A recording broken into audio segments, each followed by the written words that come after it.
Glitch revealed a whole bunch of announcements last Friday, so let's talk about them. Hello and welcome to the Glitched Out podcast, the show where I talk about all things Glitch Productions, and today we're going to be talking about Glitch Direct 2025. So, let's start with the digital Circus news. We finally got a high quality version of the teaser from New York Comic Con. We also got a release date for episode 7, which is December 12th, which is actually my birthday. I will be turning 19. It's quite surprising that we still have 2 months left to wait until the next episode, but what's even more surprising is that episode 8 will be coming out on March 20th, 2026, and that surprised me for 2 reasons. One was that Glitch never gives release dates that far in advance. You might remember that when Murder Drones was airing, and they made the trailer for episodes 7 and 8, they said that the episodes will be coming out in summer 2024, and then Kevin said that the team needed more time to work on them. And 2 is that Goose said on a live stream that episodes 7, 8 and 9 were being animated together like episodes 5 and 6. Let's let the animators cook though. They also announced that episodes 5, 6 and 7 will be coming to Netflix, and that they weren't added earlier because people who watch Netflix prefer to watch things in batches. There wasn't much said about Knights of Guinevere, which was expected because they didn't mention it in the short. Dana just thanked the fans for watching, and they said that the show wasn't greenlit yet, but that you could help by buying some merch.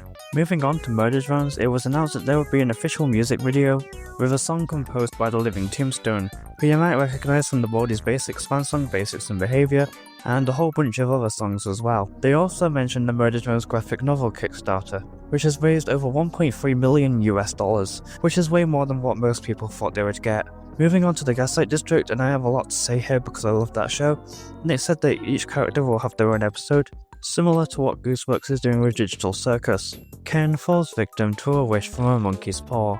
Here we can see the text Artifact 1902, the monkey's paw. All available intelligence derived from anecdotal accounts within archived pre-Black Hand era reports suggests the object is a mummified primate's forepaw possessing supernatural capabilities. Despite the legendary status of these attributions, its recovery is mandated for evidentiary examination and secure custodial impoundment to mitigate any potential public safety risks associated with its mythos. We can also see some Gaslight District text, which reads, "Plain impression of the 4 images of the left hand, taken simultaneously, do not print overheading. Breadhead's trail of crumbs lets unwanted guests in."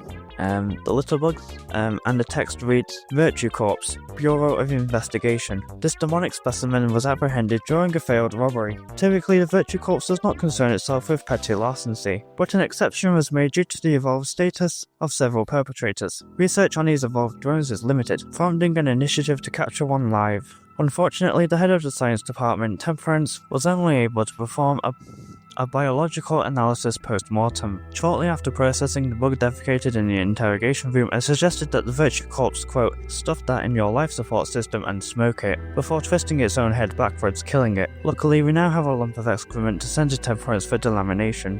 We can see more Gaslight District text which reads, "Bogsy Low, Grand Larceny Armed, Robbery, and Maud bets everything on a horse named Death." We can see that the text says Death, the title and stewardship of the horseman known as Death, the Pale Rider, the Final Comfort, the Harvester of Souls, and the Checkout Clerk of the Eternal Void is hereby bestowed upon Cash Murray, official deed of ownership and soul-binding contract.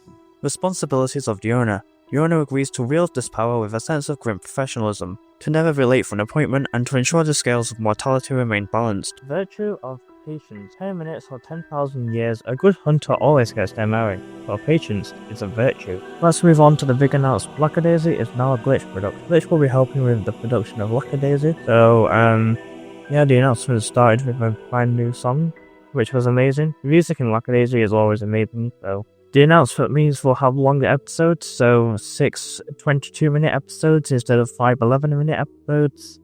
And also they got Olin Rogers, the creator of Final Space, on the project. He's now the head of development at Glitch. And they split the Glitch production shows into originals and present. So it looks like Glitch is going to be a publishing company as well as a normal animation company. I always thought this was going to happen eventually. Saw it with Inner Sloth, the creators of Among Us, and they have their Outer Sloth brand as well. And one thing I saw people discussing a lot was if the show was going to be free on YouTube. We got confirmation that episode 1 will be on YouTube, but the rest of the episodes will sadly be on a different streaming service like, I don't know, a Netflix or Prime Video. Yeah, so that's sad, but you know, part of everything I suppose. Don't forget to like and subscribe, and I'll see you in the next video, where I go over 4 glitch shows that never existed.